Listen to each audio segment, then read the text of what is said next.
I'm having an issue with my heat pump. Currently the aux is disabled, so it's not an aux issue, it's an actual heat pump issue. In these temperatures, the heat pump should be able to keep up. One of the ways that I caught this though was this little LED light that I put in. I like thermostats that have an LED light built in, or they have something that indicates aux, like a light up here. This one doesn't. I really like these 802s, but I went ahead and added that in. And I want to say, yeah, it's a diode to just protect the LED, because this is AC. We're using AC on this LED, and then of course a resistor to drop the voltage down. And I have that hooked into common, and then when I get an aux call. So we're gonna dig into it. It's gonna be interesting to say the least, because my system is interesting and highly custom. You wanna say hi? What is it? That's a bug. You wanna say hi? Yeah. Say hi. Hi. You my little helper? Yeah. You got your tool belt? Yeah. You like working on HVAC stuff? Yeah. Okay. So these are all my controls. This is a lot. I don't know that I'll have time to go into it all, but what I meant by aux being disabled is this TRL07 I have turned up all the way to 100 hours. So I suspected something was going on, and went ahead and disabled that so the oil wouldn't be compensating for a heat pump performance issue. I really like these Eaton's, the TRL07 or 04. The 04s, if you can get those cheaper, go ahead and do that. A lot of the functions on the 07s are just not useful, but these up here really are. You can do all kinds of delays and special functions with them. They are great for controls. Anyways, let's go out and check out the heat pump and see what's going on. All right, so here's the problem. As you can see, I heard it last night late, like 4 a.m. Cycling, and I was like, well, just gonna shut her down. But solid sheet of ice, probably cycling on low pressure. All right, so I'm just gonna get it fired up here.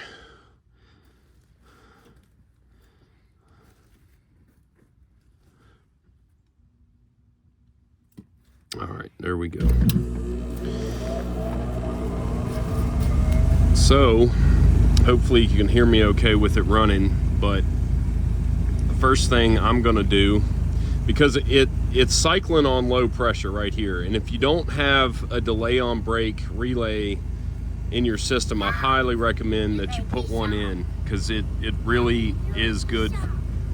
Well, Aaron's saying I'm gonna get shocked. I know what to touch in here, so you don't touch anything in here, just let me do it.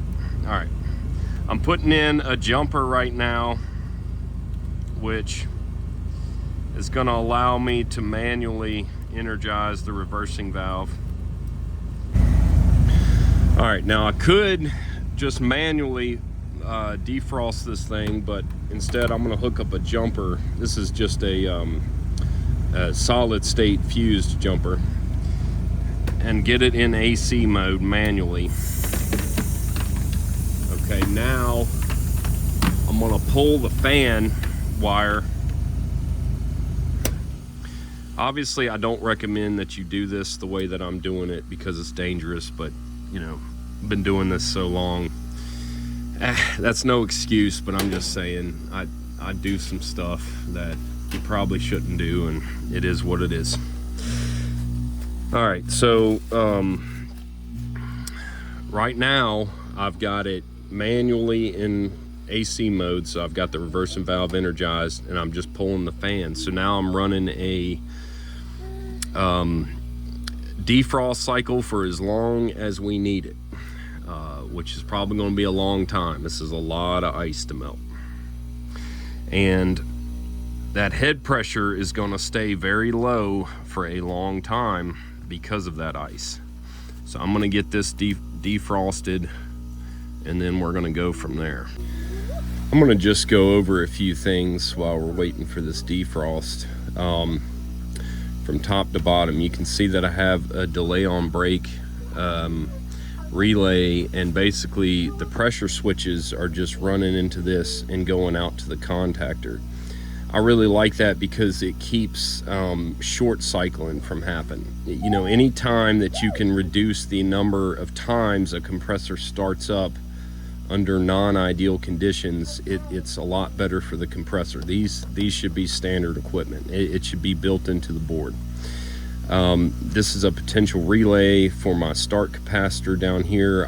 I like this setup a lot better than like your SPP6s, anything that's got a thermistor in it, because this is actually looking at back EMF, I believe, and so it's cutting out at the right time. SPP6 is a very, you know, crude cutout. There's no, it's not looking at any back feeding, any timing, anything like that. So this right here is an arc suppressor, kind of an odd little device, and you can actually see it in operation as you engage and disengage the disconnects. So you have to be aware if one of these is on a machine that you're going to get sparking over there, very similar to like a mini split or something like that. But what it does is when it gets power, or when it senses that the contactor is coming on, it momentarily bypasses the contactor and allows the current to go through this solid state device,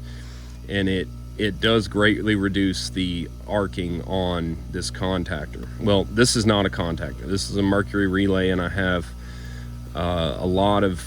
I have a whole video on that with a lot of information on those. There's something about this area, and I know from my buddy who services a lot of units over here, that something's wrong. And we had a big power failure, like at a substation. The funny thing was, I caught something weird going on, and I scoped the lines at my house, and I called them and I said, look, something's wrong. You know, I could see that there was like so the peak would come up and then it would drop out and then come back. And you know, of course they thought I was crazy, but probably about 6 hours later, the whole half of the city lost power. Anyways, so that might have been what was responsible for taking out these contactors. But I know when I first got this unit, the contactors, hang on a second. What, Aaron? Oh, you hurt yourself? Yeah. Good thing you're good thing you're tough. All right, I could have a contactor in this thing. Sorry for that shaking. I could have a contactor in this thing and it would burn out in about 6 months. Well, this Mercury relay has been going strong for years under that, man, I want to say maybe 5 years, maybe more, but under that abusive, I guess, transformer, whatever it was that was causing. I'm assuming that was the problem, but I'm not going back with the regular contactor regardless. These things are phenomenal. Of course, the capacitor, now the defrost board. You might notice that this is a newer Trane unit, and I have this old vintage defrost board. So I have my original connector for the new style defrost board pinned out into this old style connector, because I really like these boards. These were great boards. They switched over to doing defrost with this rectangular board, and that board is probably the worst defrost board I've ever seen from any manufacturer. And I'll have people on forums sometimes, you know, say, yeah, it's fine, or this or that is fine, and I'm okay with that. You know, different parts of the country might have different, they might have different supply chains or whatever. But you got to understand, I used to work for one of the biggest Trane dealers of residential equipment, like in this half of the United States. And so the sample size that I was looking at is thousands and thousands of units, and that's where I got my opinions from, is seeing problems over such a large scale. And that rectangular defrost board was one of the worst boards on the market, and they have since gone to a board very similar looking in size. It's just a bunch of SMD components, but they, as far as I know, they have done away with that board. But that's the board that my unit had, so I retrofitted it to this. So maybe this board has gone bad, since it is a very old board. I mean, it's probably 15, 20 years old. In which case I'll try to get another board, maybe just an aftermarket board, but I'm not going back to the OEM for this unit, that's for sure. So with the defrost problem, we're thinking about low charge. We want to check out these temp sensors, because Tranes, they take an ambient temperature right in here and then a coil temperature right in here. So if something's wrong there, then it's not going to work right. This board has worked right for years, so I don't, you know, it's not an issue of having a different style board.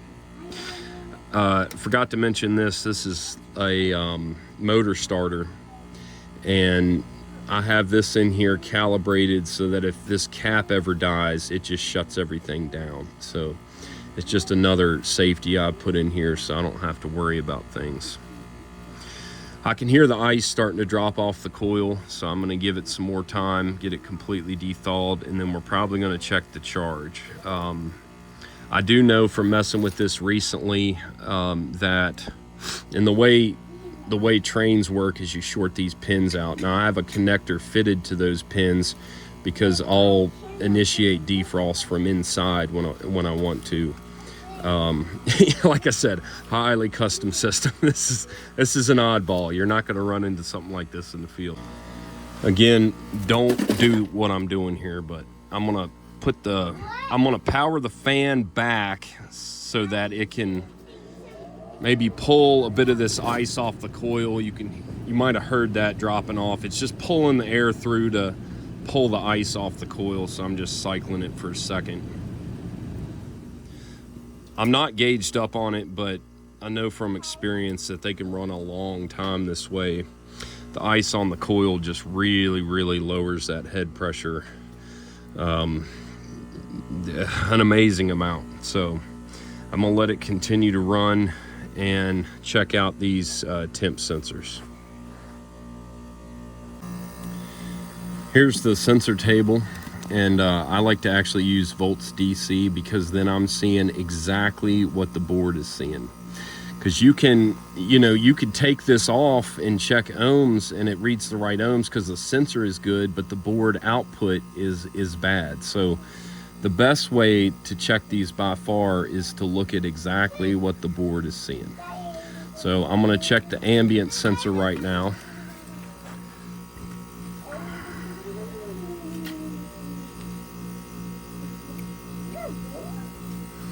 And I've got 1.7 volts. And that is right in here. 1.7. 15 to 20 degrees. So this one is probably bad here, because that should be ambient, and it's 43 degrees out. So that could be a problem right off the bat. Okay. All right. Let's check another one.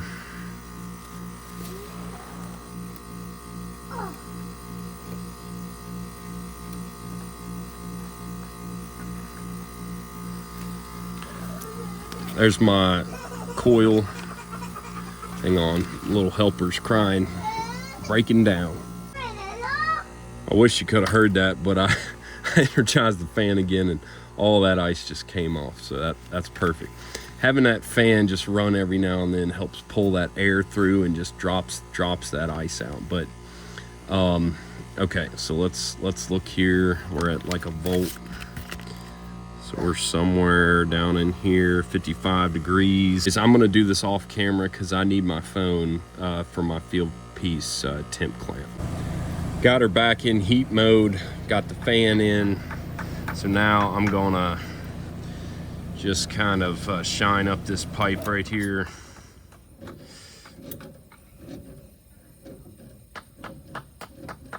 She just cut off there for a second. Not sure why, but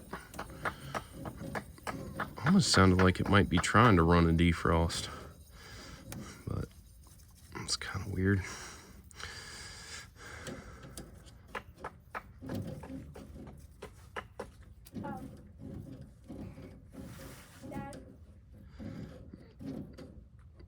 Yeah. That thing was making some really, really weird noises. Yeah. Okay, just letting you know, I'm guessing that's pretty obvious. Oh yeah, I'm right in front of it here, so Yeah. I'm working on it. That's why it's acting weird. Yep. Well, thanks for keeping an eye on it. I actually meant to check these sensors out before I even turn the machine on. That's the easiest way to do it, because then they're both at the same temperature or close to it. I guess I would have had to make sure this thing's not insulated in a block of ice, but they're pretty similar right now. And either this chart is different, which the sensors aren't different, but the output voltage may be a little off, but either this is wrong or something else is going on. So now I really do need to check the charge, but because I can do this quickly and easily, I'm just going to do it first. This may be chasing the wrong thing here. That's always possible, but so I'm at like 1.8 and the other one should be a bit different. I think they're 5 degrees apart right now. It's about 45 degrees outside. So yeah, but if you look, 1.5 volts is right in here. It's reading 25. So that's not right. But then again, you know, that chart is for the other OEM board. Now, if I unplug this,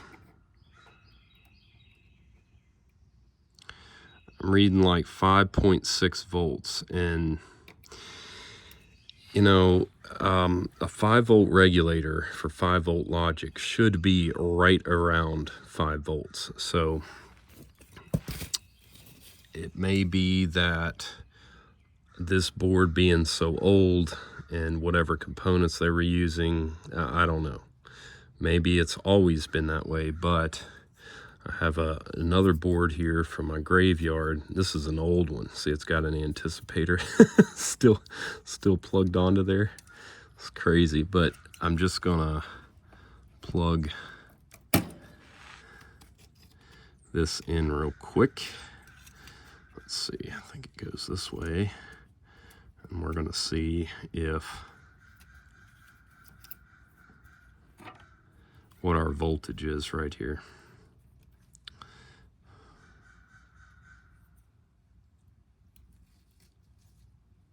So 5.5 again. Okay, well, it must be with this design that logic is just very, very crude.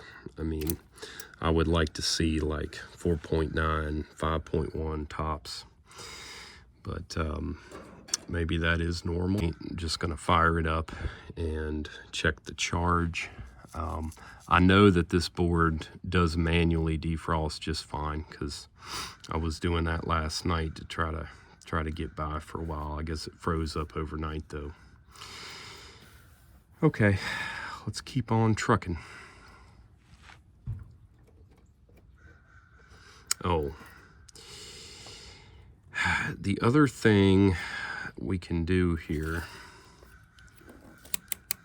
is just see if these sensors are accurate. Now this board may interpret them differently, but let's just see if they're accurate. So this ambient sensor is at 21 k ohms, which, yeah, that's accurate. this one here.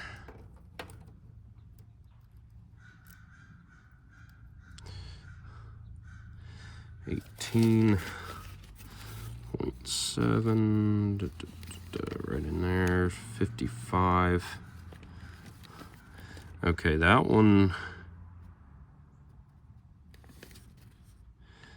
off quite a bit from what I'm actually measuring. So maybe that is off enough that, because here's something else we need to look at. Okay, so I'm reading 19K on the coil temp sensor, which is right here.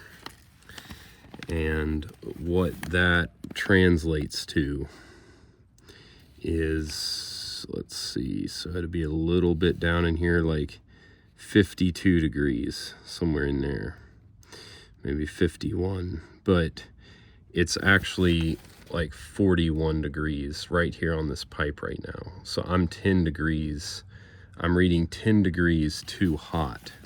Now that's going to be a big problem, because on the OEM board and on this board, which I have some documentation for, the termination temperature is 47. So it's terminating at like 36, somewhere in there, and it's just not enough to keep up. So I still need to check the charge, but I'm thinking that this being out of calibration so bad, and you know, when they're out of calibration like that, you never really know what's going on.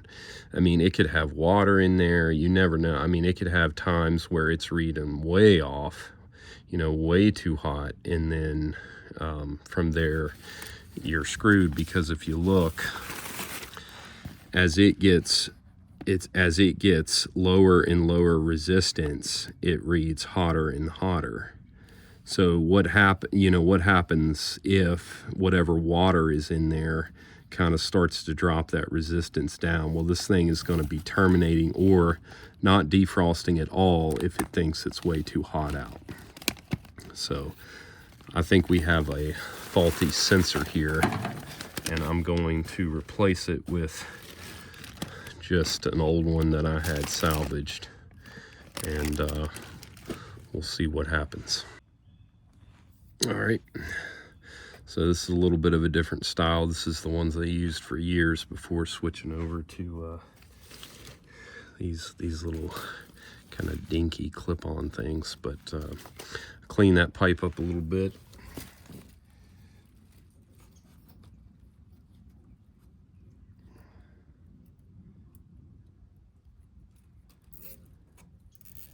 Try to get this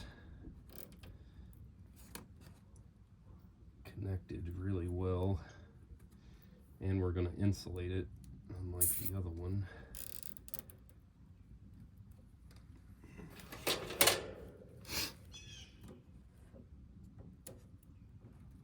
To try to keep the water out, I'm going to start my wrap from the bottom and overlap on the way up.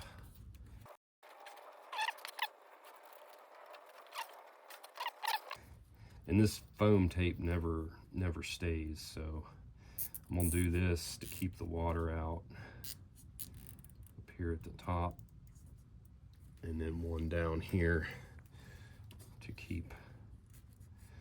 And yeah, these little zip ties are a bit junky, but they're low profile, so your foam tape gets close and you can carry them, like a million of them, in your tool bag, no problem. So okay, she's all connected now, and of course everything is kind of equalized to ambient, which is 45 degrees. And where are we at here? So I'm like right on. All right, I'm going to show a tip on dealing with these locking caps, and then I'm going to put in the disconnect and see if you can hear this thing in action. You might hear the compressor like bump, so that's pretty cool. And then I'm going to check the charge. But the reason I have locking caps on here is because I thought I had some little druggie messing around over here, so I put those on, and then Also, I got a son that he loves everything mechanical, just lives for it. So it's nice that he's not going to be taking the caps off and messing with them and stuff like that. But I'm not a fan of these. They're a pain in the butt. But when you have a problem with them, I have a video on how these work.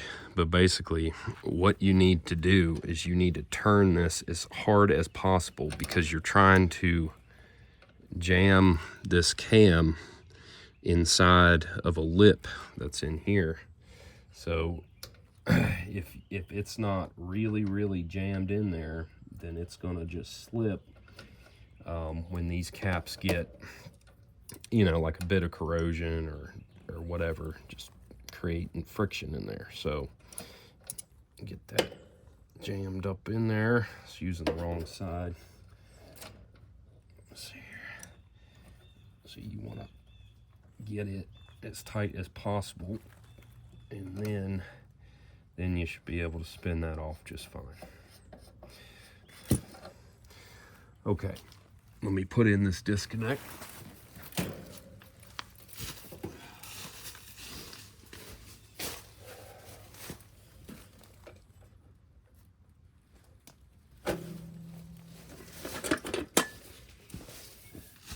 I don't know if you heard that very slight little tone, almost like sounded like something like reverberating, but that was the compressor just getting a small little bump.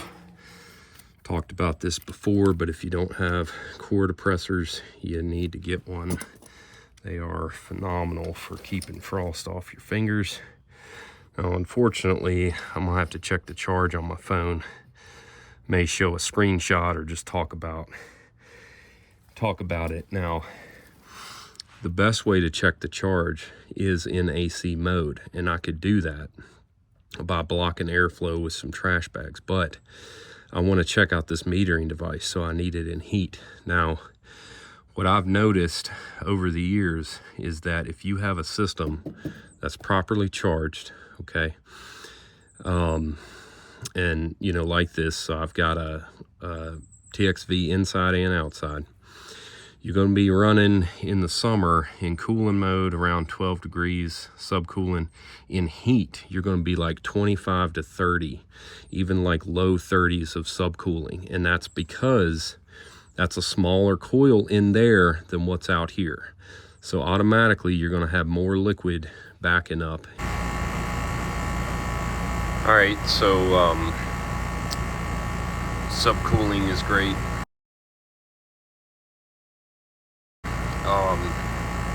Pressure's a little bit lower than normal off the chart, but see, it's very cold inside because this thing was shut down.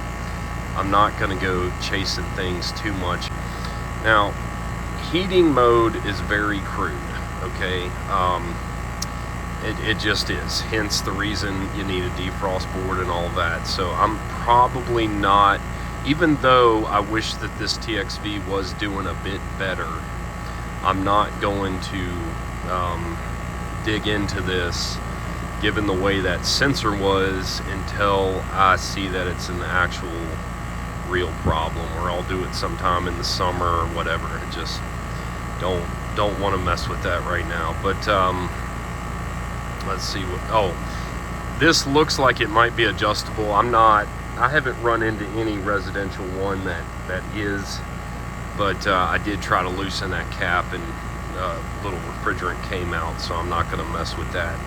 If this does go bad, I'll show you how to put in a really nice sporlan that runs circles around this crap, and that will be fully adjustable and totally serviceable. Change the power head, work on it. I hate this residential junk. I'm a big fan of sporlans. All right, well, I think that's about it, unless I have to replace that TXV. But you know, with this thing being a little non-ideal, and then the temperature being off, that could explain the ice. So I might just give this thing a while and see what happens.